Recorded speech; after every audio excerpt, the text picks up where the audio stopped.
Hey guys, it's Miss Benson, and I'm back to share with you a little bit more about shared writing and what I would do on the second day that I worked on my writing.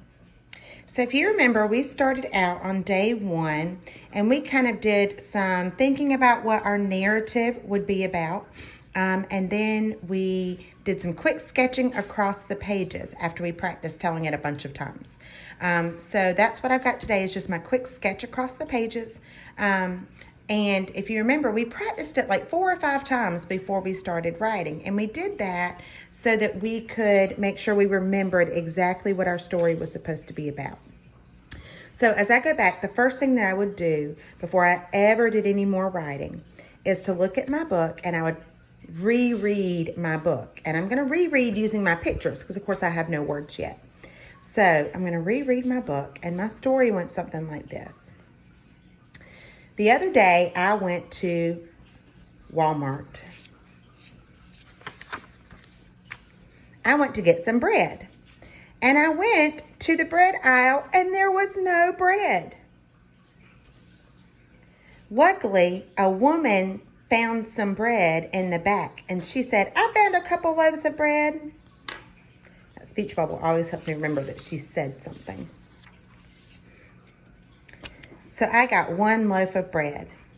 I was happy.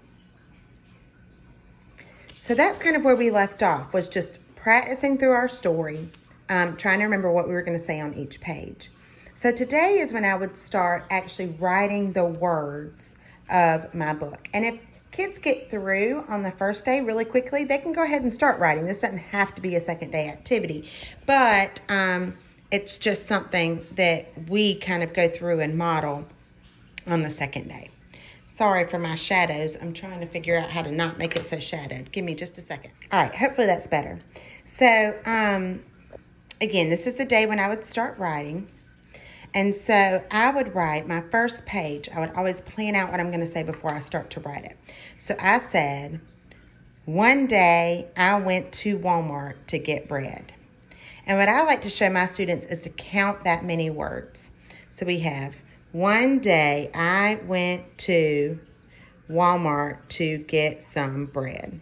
That's 10 words. So I've got to make sure when I'm done that I wrote 10 words on my page. So I'm going to write one. And a strategy that we teach kids in our classroom is that they can do lots of things to help them spell words. They can look around the environment around them. We tell them to look around the room and see if that word is anywhere. Or we tell them that they can stretch it out slowly. Or it might be a snap word that they know in a snap. And if they know it in a snap, they don't really have to think about it. They can just write it. So 1 is actually up in my classroom, but since I'm not in my classroom, we're going to stretch it out. 1, one.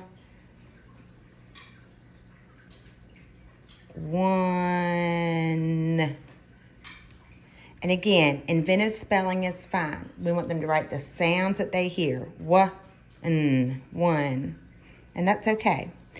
We always want to make sure they're starting their sentence with an uppercase letter and that they use finger spaces between their words. So, this is going to be kind of tricky to do and hold the camera, but I'm going to write 1, put my finger down to leave a space, and then I'm going to write my next word, day. Let's see here. I can't put my finger down at the same time, so I'm going to leave my finger space. Day. One day, I would leave a finger space, and they can actually leave their finger down when they write and use the finger of their other hand. One day, I went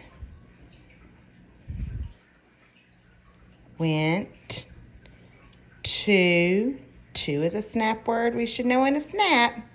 One day I went to Walmart, and I stretched Walmart out the other day, so it's already on my paper. So I don't have to stretch it out again. I can just write it quickly. Finger space, 2 we already wrote, and it's a snap word. Get is a snap word we should know. Get.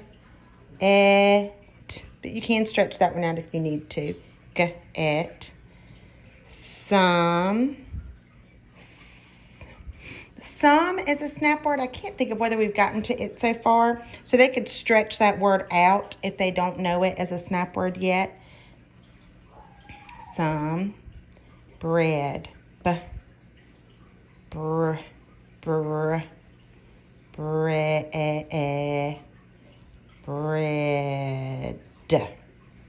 So you see, I'm making sure I leave finger spaces between my words.